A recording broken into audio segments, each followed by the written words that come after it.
ክርስቶስ ተንሥአ እሙታን በዐቢይ ኃይሉ ሥልጣን አሰሮ ለሰይጣን አግዓዞ ለአዳም ሰላም እምይእዜሰ ኮነ ፍስሐ ወሰላም። የተወደዳችሁ የክርስቶስ ቤተሰቦች የእመቤታችን የቅድስት ድንግል ማርያም የአስራት የቃል ኪዳን ልጆች እስከ ሞት ድረስ በሚደርስ ፍጹም ፍቅሩ በወደደንና ባከበረን በመድኃኒታችን በኢየሱስ ክርስቶስ ፍጹም የሰላምታ ቃል ሰላም እላችኋለሁ። እንደምን ቆያችሁ? አሜን። ምሕረቱንና ቸርነቱን አብዝቶልን እስከዚችም ሰዓት ያደረሰን አምላካችን ልዑል እግዚአብሔር ስሙ ከአጽናፍ ዓለም እስከ አጽናፍ ዓለም በፍጥረታት አንደበት ሁሉ የተመሰገነ ይሁን። ከዚህ በመቀጠል በሚያዝያ 19 ቀን የሚጸለይ የኃያሉ መልአክ የቅዱስ ገብርኤልን ድርሳን እንደሚከተለው እናሰማለን። አንድ አምላክ በሚሆን በአብና በወልድ በመንፈስ ቅዱስ ስም አምነን አለመወለድ ያለው አብ፣ መወለድ ያለው ወልድ፣ መስረጽ ያለው መንፈስ ቅዱስም የጌቶች ጌታ የንጉሶች ንጉሥ፣ መላእክት የሚያመሰግኑት ስልጣናትም የሚያመሰግኑት የምልጃ ሁሉ መዳረሻ የልመና ሁሉ መጨረሻ ከእርሱ ዘንድ የሚሆን ልዑል አምላካችን የተመሰገነ ይሁን። በሚያዝያ 19 ቀን የሚነበብ በእግዚአብሔር ፊት የሚቆም የሊቀ መላእክት የቅዱስ ገብርኤል ድርሳን ይህ ነው እንላለን። የረድኤቱ ኃይል ከአገልጋዮቹ ከወዳጆቹ ጋር ለዘላለሙ ይኑር አሜን። ጌታችን ኢየሱስ ክርስቶስም እኛን ስለማዳን በአይሁድ እጅ የመስቀሉን መከራ ከፈጸመ በኋላ እንደ ሌባ ተይዞ የኋሊት ታስሮ በተቋጠረ ገመድ ጀርባውን ተገርፎ በነቢዩ በኢሳይያስ ቃል እንደተነገረ ፊቱን ተጸፋ።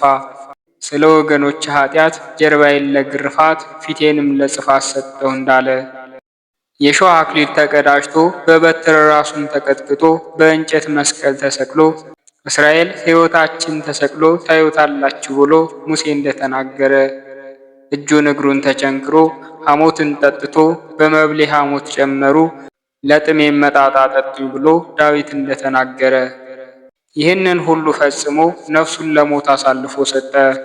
በመለኮቱ የማይሞት ሲሆን ኃጢአትን በሥጋ ያጠፋት ዘንድ ሞተ። ጫፎቹ በየአራት ወገን በተያዘ በመጋረጃ ውስጥ አራዊትን ብላ የተባለ ሐዋርያ በሥጋ ሞተ፣ በመለኮቱ ግን ሕያው ሆነ ብሎ እንደተናገረ የአሕዛብ ብርሃን የሚሆን ከእስራኤል ሀገር ከኢየሩሳሌም ያገኘው ሐዋርያም ዳግመኛም እንደዚህ ብሎ ተናገረ። ራሱን አዋርዶ እስከ ሞት ደረሰ፣ ሞቱን በበቀል የተፈጸመ ነው ብሎ ተናገረ።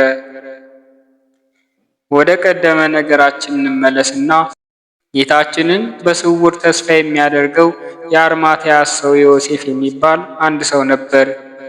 ከጲላጦስ ዘንድ ገብቶ ሳይፈራ ሥጋውን ላወርድ ብሎ ለመነ።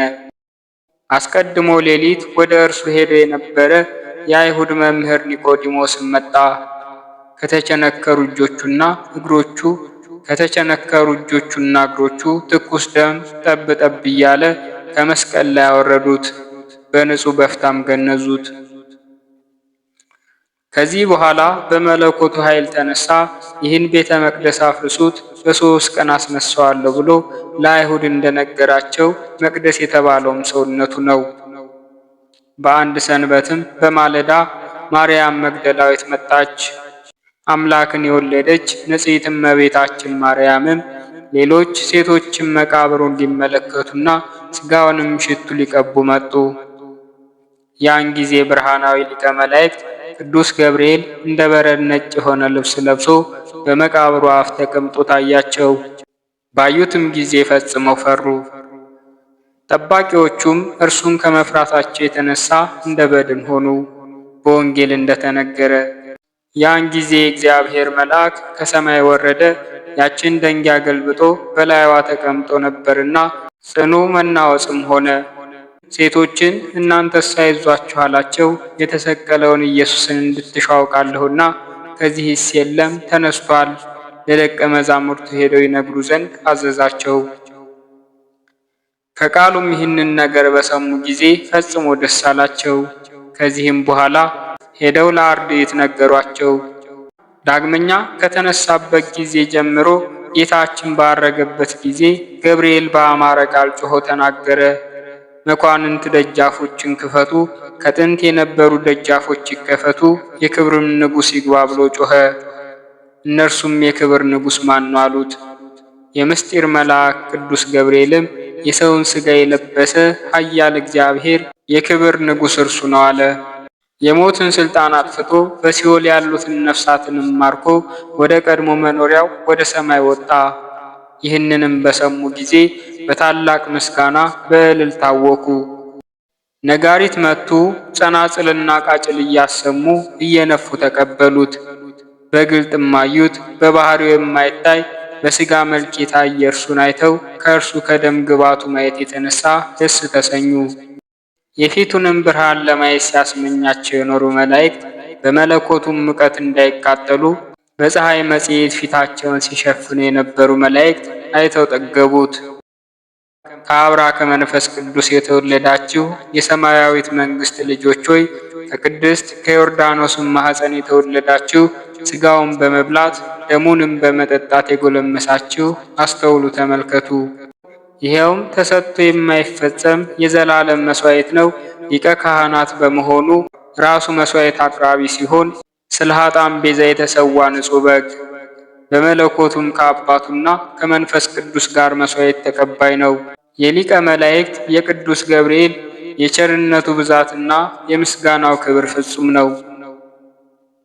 በምድር ለሚኖሩ ሰዎች ወደ ምድር የመምጣቱን ዜና አስቀድሞ የምስራች የነገራቸው እርሱ ነውና፣ በኋላም ለሰማያውያን የአምላክን ወደ ሰማይ የመውጣቱን ዜና በሰማይ ለሚኖሩ የምስራች የነገራቸው እርሱ ነው።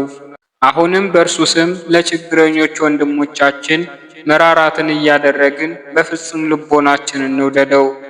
ባለጸጋው እንደ ባለጸግነቱ፣ ድሃውም እንደ ድህነቱ እንደወሰነው በቁርጥ ፍርድ ቀን ምሕረት ትጠብቃቸዋለችና።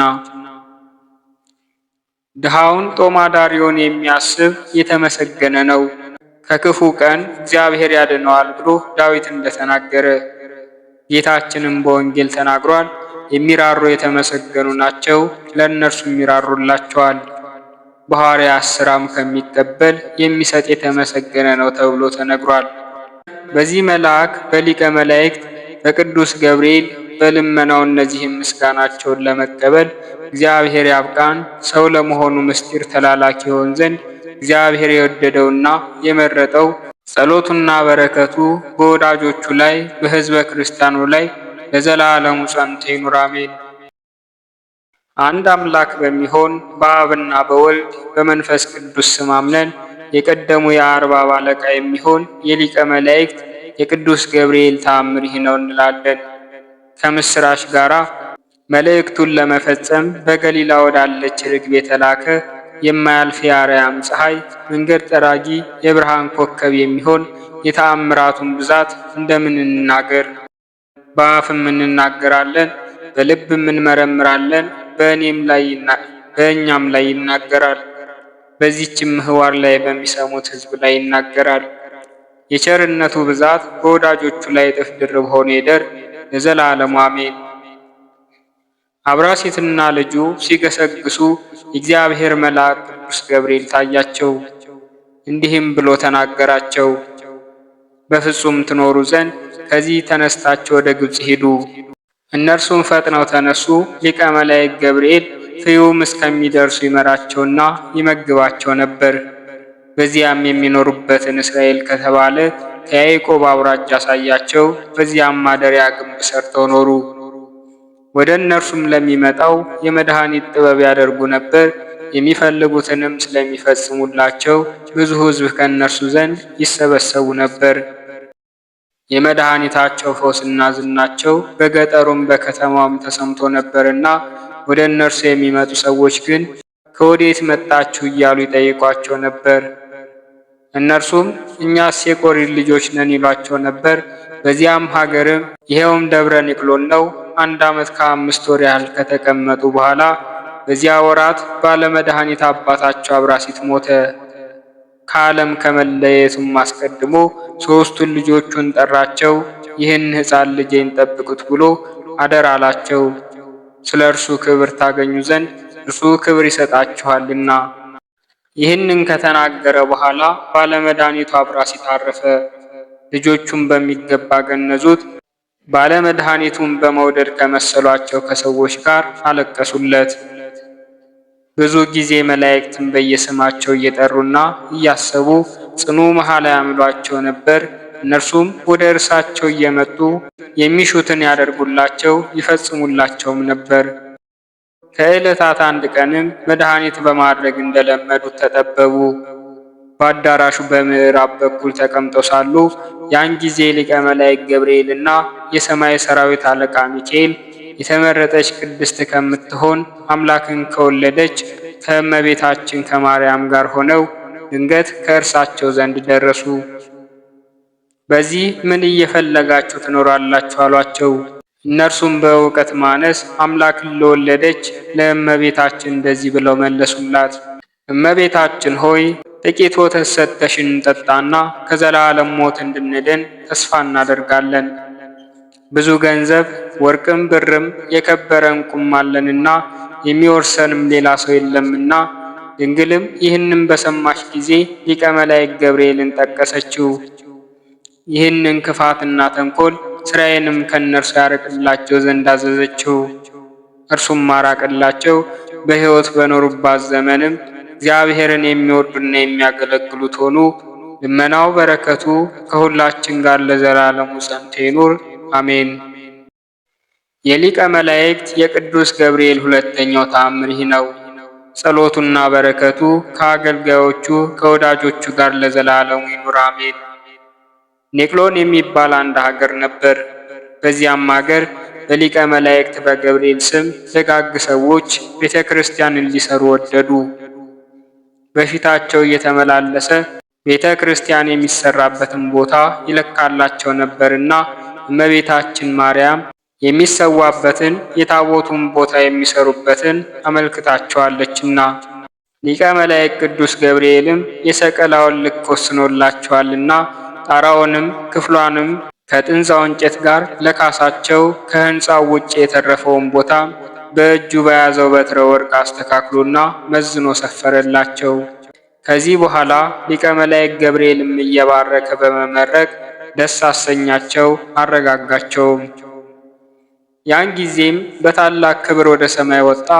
አውር የሚባል ሰው ግን በዚህ ቀን የተደረገውን ይህን ሁሉ ተአምር ያይና ይመለከት ነበር። ገብርኤልም ከታየው ጊዜ ጀምሮ 8 ቀን ካለፈ በኋላ የቤተ ክርስቲያኑን መሰረት ይጥሉ ጀመሩ። አናጺዎችም የሚሹትን ሁሉ ይሰበስቡ ጀመር። ለሰራተኞችም ለተቀጣሪዎችም ሰዎች ሁሉ ታላቅ ደስታ ሆነ። በፍዩም የሚኖሩ ታላላቅ ሰዎች ግን የሊቀ መላእክት የቅዱስ ገብርኤል ቤተ ክርስቲያን ሥራ መጀመሩን በሰሙ ጊዜ እንደተሳሉት መጠን መባቸውን እየተሸከሙ እጅ መንሻውን አገቡ። ለሊቀ መላእክት ለቅዱስ ገብርኤል ቤተ ክርስቲያን ሥራ ታዘዙ። በሥራውም ሁሉ ተራዱ። የመሰሪ የአብራሲስ ልጅ የአወርም ሥራው እንደዚህ ሰዎች ሆነ። በረከቱ አገልጋዮቹን ወዳጆቹን ይጠብቅ ለዘላለሙ አሜን። የቅዱስ ገብርኤል ሦስተኛው ተአምር ይህ ነው። ልመናው በረከቱ ከሁላችን ጋር ለዘላለሙ ይኑር አሜን። ሰማዕት ብሶይንና ወንድሙን ጴጥሮስን እንደረዳቸው የሚናገር ምስጋና ገንዘቡ በሚሆን በጌታችን በኢየሱስ ክርስቶስ ስም በጽኑ መከራ ውስጥ ሳሉ የእግዚአብሔር መልአክ ታያቸው፣ እንደዚህም አላቸው። መታሰቢያችሁ እስከ ዘላለም እንዲደረግ እነግራችሁ ዘንድ እግዚአብሔር የላከኝ እኔ ባለምስራች ገብርኤል ነኝ አላቸው። ወዳጄ ብሶይ አንተንስ ጽኑ ጦርነት ይጠብቅሃል። ይህንንም ተናግሮ ተሰወረው። ከዚህ በኋላ በአንድ ምሰሶ ላይ አውጥተው እንዲሰቅሉትና እንዲያሰቃዩት ሹሙ አሽከሮችን አዘዘ። በዚያን ጊዜ ሊቀ መላእክት ቅዱስ ገብርኤል ወረደና ሰማያት የተሰቀለበትን ምሰሶ ሰበረው። ዳግመኛም በምሰሶው አንድ ላይ እንዲሰቅሉትና እንዲያስጨንቁት አዘዘ። በዚህም ስቃይ ሳለ ዳግመኛ ታየውና ጸናው፣ እንደዚህም አለው። እግዚአብሔር የመረጠ ብሶይ ሆይ ሩጫህን እስከምትጨርስ ድረስ እኔ ከአንተ ጋር ነኝ፣ አትፍራ አለው። ልመናው ከሁላችን ጋር ይኑር ለዘላለሙ አሜን። ወስብሐት ለእግዚአብሔር ወለወላዲቱ ድንግል ወለመስቀሉ ክቡር። ይቆየን።